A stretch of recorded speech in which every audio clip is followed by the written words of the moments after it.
Okay, I'm going to jump on here really fast to talk about the rabbit. The beginning of this year, I did make a few predictions, and one of them was just like AI is going to be embedded in all of the consumer tech by the end of the year. So everybody will be rocking some bit of consumer tech.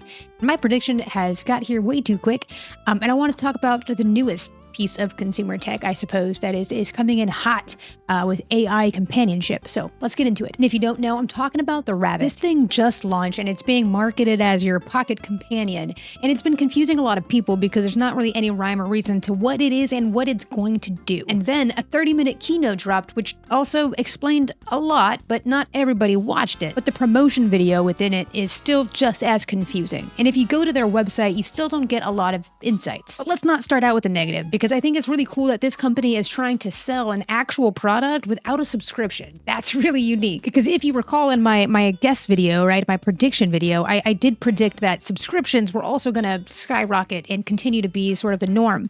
So to see this company sort of begin to waver from that is kind of cool. Hopefully maybe some other people will follow suit. Rabbit has sold out of their first batch, and this is what it looks like. Pretty much a Tamagotchi, which is pretty cool. I love my Tamagotchi. I still have my Tamagotchi. You know what I'm saying? It's kind of like that. It's pretty much just like this. We're not going to watch the keynote, but we are going to go over briefly the promotion video, which most people have seen. No one's going to sit through a 30-minute keynote, and I think that was sort of the marketing error on the side of Rabbit OS. So the companion is sort of being marketed as its own operating system, a LAM, not an LLM. And for those of you who don't know the difference, one is a large language model that we use all the time in our GPTs and our sort of chat assistants. And then you have large action models. And the large action models are that stepping stone towards generative AI that is a lot of people are fearing. But let's get back to the rabbit. So it has a push to talk button. What we're seeing is sort of this emergence of a very tactile old school tech, and I'm here for it, really. It's got a far field mic, 360-degree rotation. I've seen a lot of designers be just peeved about this with the circular camera and then the curvature of the design itself. I think that's being a little nitpicky. There's much more that we could nitpick as consumers. It officially launched at the CES 2024, and if you don't know, that's just like an international event for tech, consumer tech. I truly think not enough people are talking about the low price of $199, one-time purchase, no subscription. That is awesome. I think that is very cool. But if you can see the comments, this is the worst ad ever. What it's a product for? The music is cool. The rabbit is cool. The color is red. Very cool. But what does it do? And that's pretty much the consensus. The design is really cool, but what the heck does it do? And is it just another smaller phone? And like I said, if you watch the promo video, you don't really learn that much again, except it's cool. It's red. Here it is. It listens. It's got a camera. It's doing everything your phone can do at this time.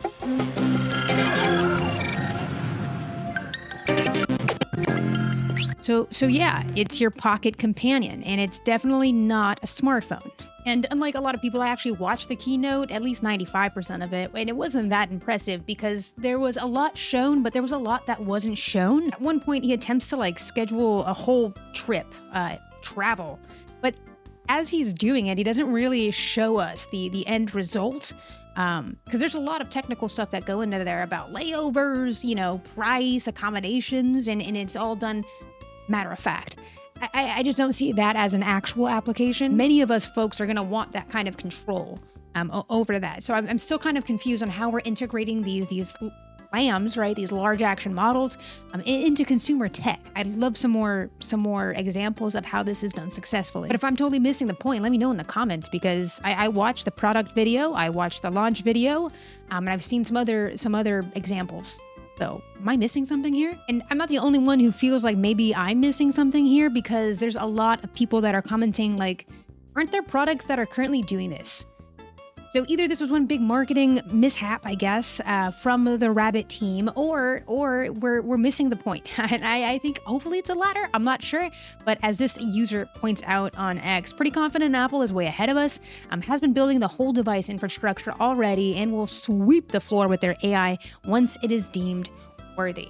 And I have to agree. I have to agree with this. Apple has always been above, a lot of people with their consumer tech, and probably following some of these newer rules that are coming into play internationally. So they're going to be slower. They're decelerated, literally. So what they're doing is trying to keep up with the rules up top. And you have a lot of these startups that don't have to do that, right? They can be more innovative. It's not going to be launched on an international scale. So I think maybe Apple is just wading in the water, and we will see their emergence by the end of this year too. One of the more funny things that came out of this though is sort of like the tweet barrage of, well, hear me out, okay?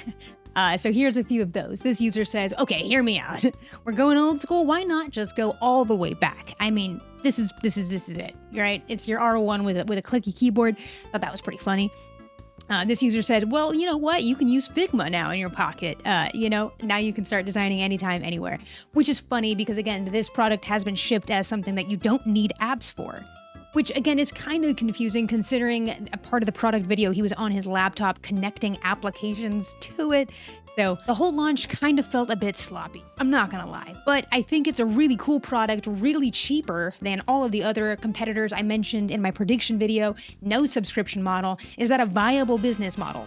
I don't know, but is it a fun way to push out consumer tech, get it into the hands of people that are hyped on it?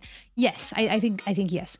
But again, I might be missing the ball here. I don't know. Did I miss some marketing thing that didn't go viral on X? And if I did, and I am missing the mark on this R1 and Rabbit as a whole, let me know in the comments. Bye.